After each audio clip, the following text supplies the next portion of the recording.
Today we're going to continue the series on the doctrine of baptisms, and in this next section of teachings we're going to have a look at the third of the three baptisms, which is the baptism in the Holy Spirit.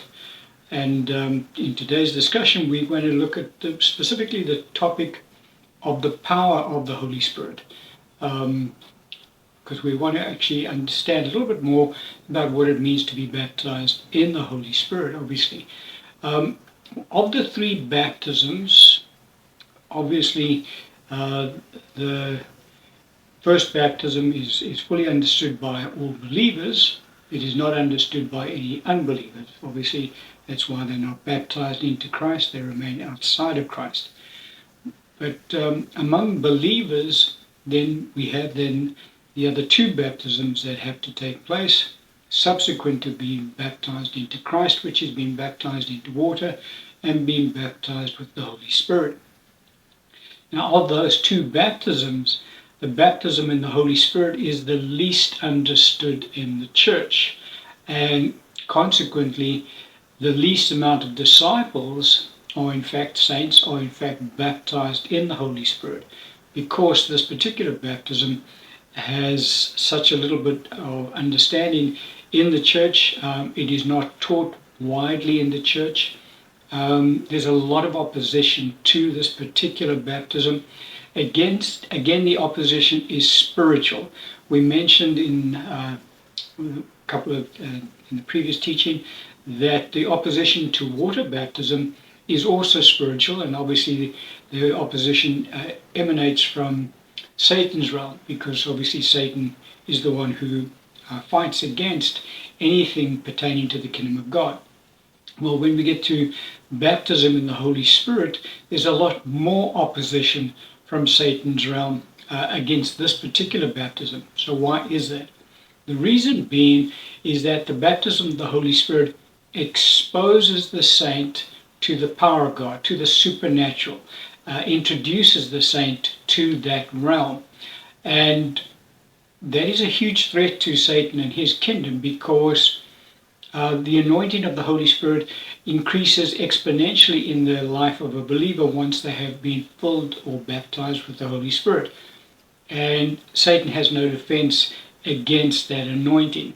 And so there's a lot of opposition to this particular baptism, teaching thereof, a lot of misunderstanding about this particular baptism.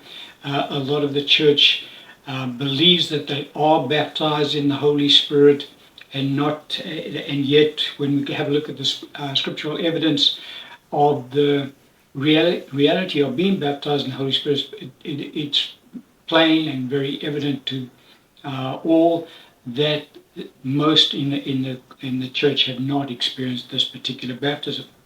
And so a passage of scripture that we'll open up today's discussion with is in Acts chapter 1, verse 4 to 8. Scripture says, "And being assembled together with them, he commanded them not to depart from Jerusalem, but to wait for the promise of the Father, which, he said, you have heard from me. For John truly baptized with water, but you shall be baptized with the Holy Spirit not many days from now." Verse 8, "But you shall receive power when the Holy Spirit has come upon you, and you shall be witnesses to me in Jerusalem and in all Judea and Samaria and to the end of the earth." And so this is an account of our Lord Jesus speaking to his disciples just before he ascended into heaven, at the end of the 40-day period. He appeared to the disciples over that 40 days, that first 40 days after he was raised from the dead. And he's given the disciples an instruction that they were not to depart from Jerusalem at that time. They were to wait for the baptism of the Holy Spirit that our Lord is speaking about in this passage. And so there's a couple of things we can understand from this passage. One of the very clear points is that all of the disciples were in fact at that stage born again. They had all already been baptized into Christ. that had already been baptized into Christ. That occurred 40 days earlier when our Lord Jesus appeared to them that night in the upper room. And so they were all baptized into Christ at that time. They were all born again.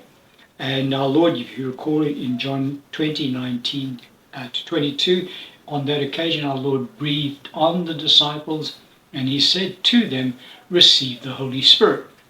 And so each one of the disciples that our Lord was conversing with on this occasion already had the Holy Spirit living on the inside of them. He had taken up residence on the inside of them, for they had been baptized into Christ. But they had not yet been baptized with the Holy Spirit. Our Lord is very plain on this issue, and he gives them strict instructions that are not to go out and witness for him until this event took place. Now, the baptism of the Holy Spirit, the first outpouring of the Holy Spirit occurred on the day of Pentecost, which was 50 days after the resurrection of our Lord Jesus. That's what Pentecost stands for, means 50. And so there's a 10-day period now between the time that our Lord speaks to the disciples here and when they would actually experience the baptism of the Holy Spirit. We'll look at that account in another session going forward, because we're going to obviously look at examples of the New Testament pattern of what the baptism of the Holy Spirit is all about. Anyway, so the disciples at this point in time are already born again. They have the Holy Spirit living on the inside of them, and yet our Lord counsels them they to wait for the baptism of the Holy Spirit.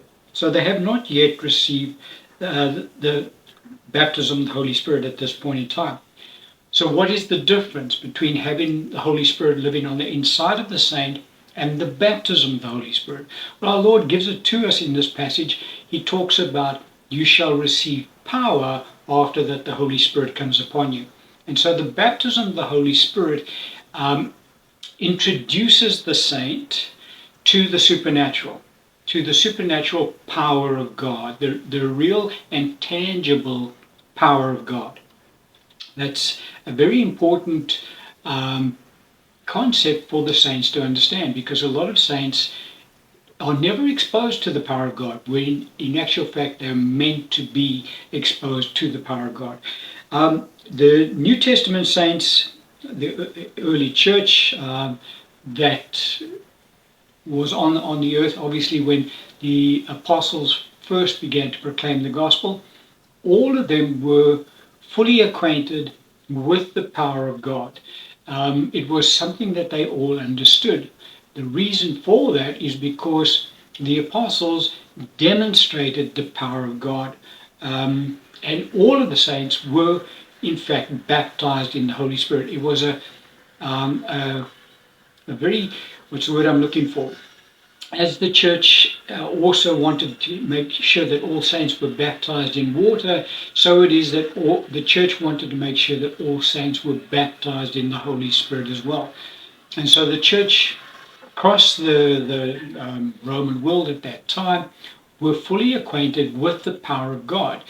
Not so in the church today. There's an element of the church that is quite fully acquainted with the power of God, but the vast majority of the saints on the earth do not experience the power of God because they have not been acquainted with this particular baptism.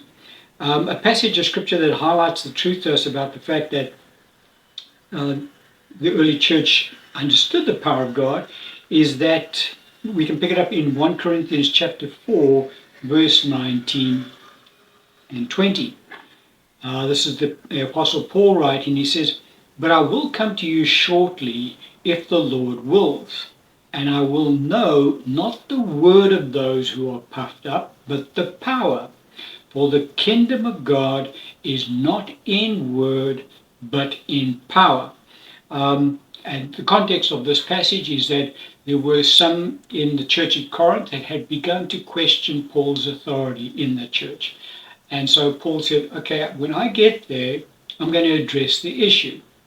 Now, when in talking about addressing the issue, he's not going to go debate these individuals as to whether he should have authority, etc., or not. He said, I'll just test their power. And he then goes on to say, for the kingdom of God is not in word, but in power. So in other words, Paul was going to challenge what power these individuals could display compared to the power that he had, God had made available to himself as an apostle of the Lord. So what was Paul meaning when he said, I'll test their power? I want to know what power these guys have got. And let's just see who in fact does have the power of God on their side. An Old Testament analogy, think about Elijah when he challenged the prophets of Baal. He said, whichever God answers by fire, that's the God that we should serve. And obviously the 450 prophets of Baal had no results. They had no power that they could call upon, whereas Elijah could, and Israel recognized God is the true God. Anyway, so Paul, his challenge to those who were challenging his authority is, when I get there, we'll sort this issue out by demonstration of the power of God. If you guys have got the power of God supporting your standpoint, well then, we'll have to listen. But if not, you'll have to incur the power that God has entrusted to me. An example that we have of that is in Acts chapter 13, verse 8 to 11. What transpired on that particular occasion is that there was this false prophet, sorcerer by the name of Elymas. Paul was witnessing to the proconsul on the island at the time, and this particular false prophet was trying to prevent Paul from being able to witness to the proconsul. And so in response to that, Paul just proclaimed that this individual will be blind for a year. And the Bible talks about the fact that a dark mist fell upon this individual, and for a whole year that person walked in darkness, in blindness. They were blind. Thus Paul was demonstrating what? The power of God, the reality of the power of God. And that is what all saints get exposed to who partake of the baptism of the Holy Spirit. Jesus said that when we receive the Holy Spirit, that power will come upon us. And we then become baptized in the power of God, in the anointing of the Holy Spirit, in the Holy Spirit himself. The Old Testament saints didn't experience that. The Old Testament prophets did, to a degree, in that the anointing, the power of God would come upon them, enabling them to operate in the various gifts of the Holy Spirit. And that's why we have Elisha and Elijah raising individuals from the dead, and we see a lot of miracles taking place in the Old Testament. Under the New Covenant, we don't just have prophets in the church anymore. We have apostles, prophets, evangelists, pastors, and teachers, and they are exposed to the gifts of the Holy Spirit as well. But under the New Covenant, all the saints are exposed to the power of God through the baptism of the Holy Spirit. And God encourages his saints to experience that baptism so that they can experience the power of God. In the book of Hebrews 6:5, Paul talks about the fact that we taste of the powers of the age to come when we partake of the baptism of the Holy Spirit. So what is he talking about there? Well, he's referring to the gifts of the Holy Spirit, the 9 gifts of the Holy Spirit that are listed: the word of wisdom, the word of knowledge, the discerning of spirits, prophecy, tongues, the interpretation of tongues, working of miracles, gifts of healings, and the gift of special faith. Those 9 specific gifts of the Holy Spirit all demonstrate the power of God in various dimensions. One of the key supernatural aspects that we encounter when we are baptized in the Holy Spirit, and we'll see it as we study the various accounts of being baptized in the Holy Spirit, is the evidence of speaking in other tongues, a supernatural spiritual language that is imparted to the saint at the moment that they are baptized in the Holy Spirit. All of the the experiences that we encounter from the time that we are baptized in the Holy Spirit are supernatural in nature. There's nothing natural about it at all. This is now the saint being exposed to the reality of the power of God. And that is what God, the Lord is so interested in, is that that's why he encouraged his apostles, you're not to go out and testify about me until you have received this baptism. They could have all done it at that time. They had been, they had witnessed the resurrection of the Lord. They had been spending time with him for over a 40-day period. They'd had meals with him, etc., etc. So all of them could go out and could testify that Jesus Christ had in fact been raised from the dead. But Jesus said, no, I don't want you to do that yet. I want you to wait until you have received the baptism of the Holy Spirit. Only then should you go out and witness of me. Because why? Because he said you will receive power after the Holy Spirit has come upon you. And so that's really what the baptism of the Holy Spirit is all about.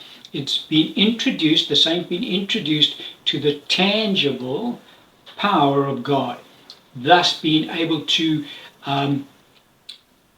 disseminate God's power in the earth as they proclaim the gospel going forward, as they walk as witnesses for the gospel of our Lord Jesus Christ. The Holy Spirit can confirm their testimony through demonstration of the power of God. That's why Paul said that the teaching that he taught was so that the saints would not have their faith resting in the wisdom of man's words, but rather in the power of God. And so it was very important for the apostles of the New Testament to expose the saints to the power of God, because they needed the saints to, their faith had to be resting in the power of God. And that's, as I say, it's a sad part in the church today, is that majority of the saints have no understanding of the power of God at all. They've never been exposed to it. And so, there's just that,